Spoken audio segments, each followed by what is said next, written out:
Good evening guys, today is 25th Feb 2019 and this is Daily Current Affairs brought to you by Neo IAS. And our topics are Right to Information Act, that is RTI, cell-based meat or in vitro meat, and National Action Plan on Viral Hepatitis, Chabahar port, and our usual session PQRS as well as MAP-aided program. And our very first topic is the Right to Information Act. Recently, the Central Information Commission has ruled that electronic voting machine or EVM comes under information as part of the Right to Information Act. That means the electronic voting machine is an information under the Right to Information Act. That implies any person can seek information about electronic voting machine under RTI Act. Okay, and our news is about the Right to Information Act or RTI Act. What is the purpose of RTI Act? Actually, by means of this act, any person can have access to information which is under the public authorities. So, any person like me or like you can access the information which is kept under the or which is under the control of any public authority. And the objective is to promote the transparency and accountability of the public system or the public authorities. So, that is about right to information. And coming to the facts. The Right to Information, the Parliament passed the Right to Information Act on June 15, 2005 and it was came into force on 12th October 2005. And it already replaced some erstwhile acts such as Freedom of Information Act 2002. That is, when the Right to Information Act came into force, it replaced the Freedom of Information Act 2002. Also, it has an overriding power over the Official Secrets Act 1923. And we all know that Right to Information Act is accessible across India except in one place. That is a common exception and that is Jammu and Kashmir. Because Jammu and Kashmir has a separate Right to Information Act called RTI on 2009. Or Jammu and Kashmir has their separate Right to Information Act RTI 2009. So, our news is about the Right to Information Act. Now, the Central Information Commission ruled that electronic voting machine will come under the Right to Information Act. And the Right to Information Act came into force on 12th October 2005 and it replaced the erstwhile Freedom of Information Act 2002 as well as it has overridden the Official Secrets Act 1923 and the RTI Act is applicable throughout India except Jammu and Kashmir because they have their own RTI Act, that is RTI 2009. And our next news is cell-based meat. Cell-based meat, also called as clean meat or synthetic meat or in vitro meat. These three are the other names of cell-based meat: clean meat, synthetic meat or in vitro meat. Recently, the Maharashtra government has signed an agreement with US-based institute, that is a food institute, to set up a center for excellence in cellular agriculture. So, Maharashtra government signed an agreement to set up a center for excellence in cellular agriculture. And the clean meat or synthetic meat is something which is related with the cellular agriculture. And as the name suggests, it is a cell-based meat. If we want some meat, what would we do? We will go to the butchery and we would purchase some meat. Now, the researchers have developed some other options. That solution is called clean meat or synthetic meat. And instead of purchasing from the butchery or instead of using the slaughtered animal's meat, we can have the synthetic meat that is grown from in vitro cell culture. So, the technology used here is the in vitro animal cell culture. By using this in vitro animal cell culture, we can have access to the synthetic meat or clean meat. And the scientific principle behind this is we all have different kinds of cells in which one is the stem cells. And the stem cell is a mother cell. Stem cell is a mother cell that is found in all multicellular organisms. Okay, the stem cell is found in all multicellular organisms and The very peculiarity of stem cells is nothing but it has the potential to become any kind of cell in the body.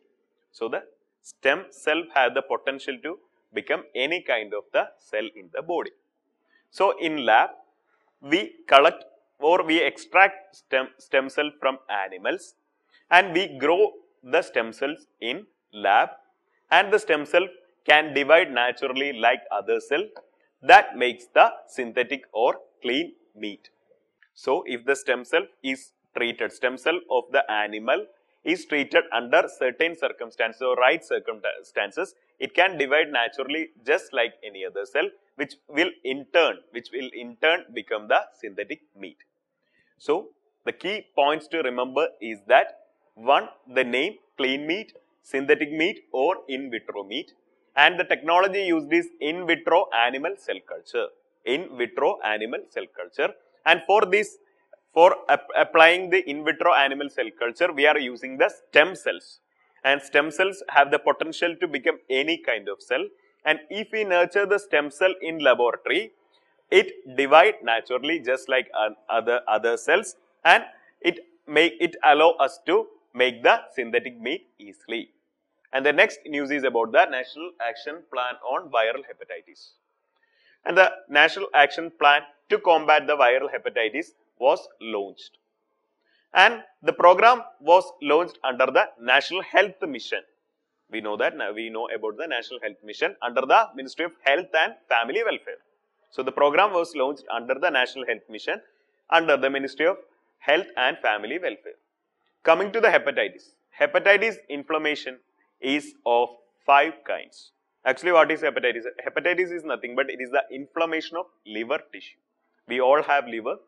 When a special kind of inflammation happen in the liver, it is called hepatitis. And hepatitis is of 5 kinds. I already told you A, B, C, D and E. So, these are the 5 types of hepatitis. And we all know one manifestation of the hepatitis, that is jaundice.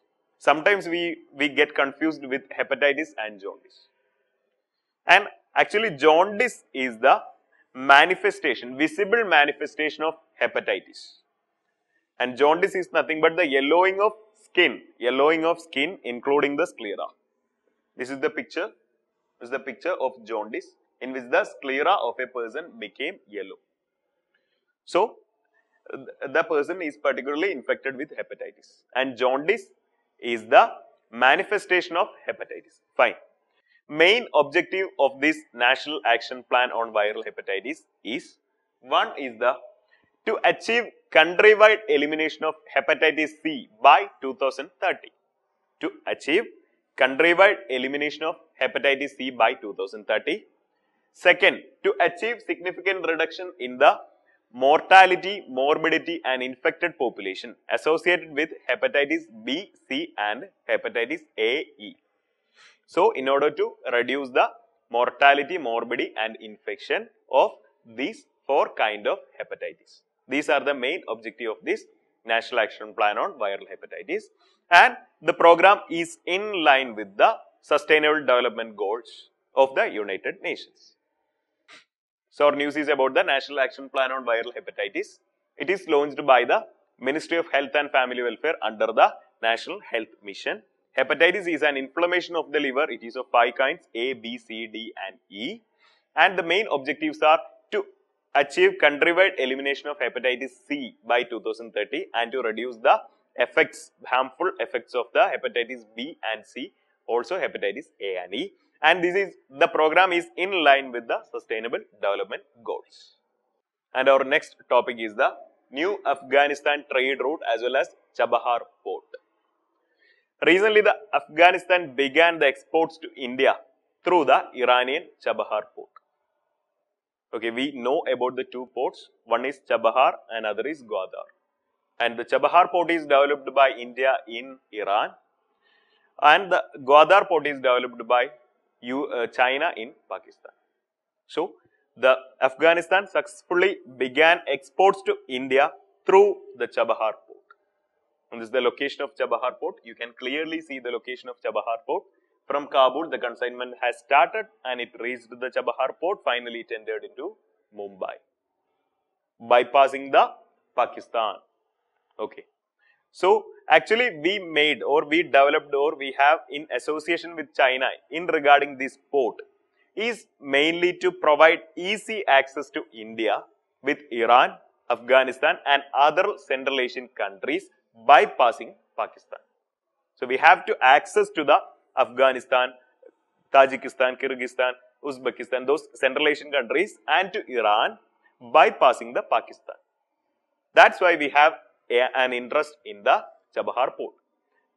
And the Afghanistan began exports to India. The consignment from Afghanistan will be shipped to Mumbai now. And coming to the relationship between Afghanistan, India has sent almost 1.1 million tons of wheat and also 2000 tons of lentils to Afghanistan through the Chabahar port. Okay. And I already told you the Chabahar port will be beneficial to India in countering the presence of China in the Gwadar port. When you are looking at the location, you can see the Chabahar and the Gwadar port are too close to each other. The distance between them is just 72 kilometers. So China is developing Gwadar port. In order to counter the influence of China in the Gwadar port, we have relation with the Chabahar port of Iran. And the first consignment from Afghanistan reached to Mumbai through the Chabahar port. Our relationship between Iran, Afghanistan and other Central Asian countries are improving after this Chabahar port agreement. And our next session is the map program. On map, we have a Strait of Hormuz. Why the Strait of Hormuz is in news? Because the Iran announced their annual Navy drill in the Strait of Hormuz. And the name of the annual Navy drill is Velayat 97. So coming to Strait of Hormuz, this is a strait between the Persian Gulf and Gulf of Oman. You can see the location. It is the strait between the Persian Gulf and Gulf of Oman. The Strait of Hormuz is an highly important strategic location when coming to the international trade because 20% of the world's petroleum passes through this particular strait. 20% of the world's petroleum passes through this small strait. When counting the sea passage of petroleum, it amounts to 35%. Okay. And you can see it is located between UAE, Iran and Oman. So the Strait of Hormuz is a strait that connects Persian Gulf. You can see Persian Gulf there, Persian Gulf with Gulf of Oman, and it is near to UAE, Oman and the Iran. And 20% of the world petroleum transport has been through this Strait of Hormuz. And our final session is the PQRS. Which of these statements appropriately describe fiscal stimulus?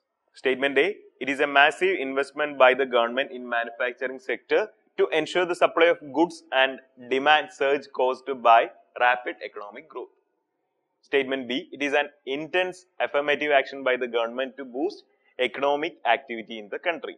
C, it is government's intensive action on the financial institutions to ensure disbursement of loans to agriculture and allied sectors to promote greater food production and contain food inflation. Statement D, it is an extreme affirmative action by the government to pursue its policy of financial inclusion. So the question is about fiscal stimulus. Usually the government follows fiscal stimulus when the country is going through an economic slowdown. Okay. So there are two kinds of stimulative actions in order to improve the economic activity in the country. One is the fiscal stimulus, the another is the monetary stimulus. Coming to the monetary stimulus, in monetary stimulus, the central bank will expand the money supply or reduce the interest rate in order to boost the economy or in order to boost the spending. So, monetary stimulus is related with the central bank, which will expand the money supply or reduce the interest rate to encourage the consumer spending. That is monetary stimulus. But the question is about the fiscal stimulus. In fiscal stimulus, the government spends more from their pocket. Okay, governments spend more from their fund or reduce the tax rate in order to boost the economy. That is the fiscal stimulus. Or government will increase their spending Also, it may reduce the tax rate. That is the fiscal stimulus. And the fiscal stimulus puts more money in the hands of consumers. As the government spends more, the money will be received by the consumers, which will in turn increase the spending up, or the spending up will go up, thereby boosting the economic activity in the country. As the spending go up, the demand and supply would increase, thereby increasing the economic activity in the country. So that is about fiscal stimulus. Many of the countries have done fiscal stimulus, and we know about the 2008 US subprime crisis or subprime crisis. During the time of subprime crisis, the countries like US, Europe, Japan and China have rolled out their large fiscal stimulus packages. So, coming to the statement back, and you can directly get the answer, that is option B, intense affirmative action of the government to boost economic activity in the country.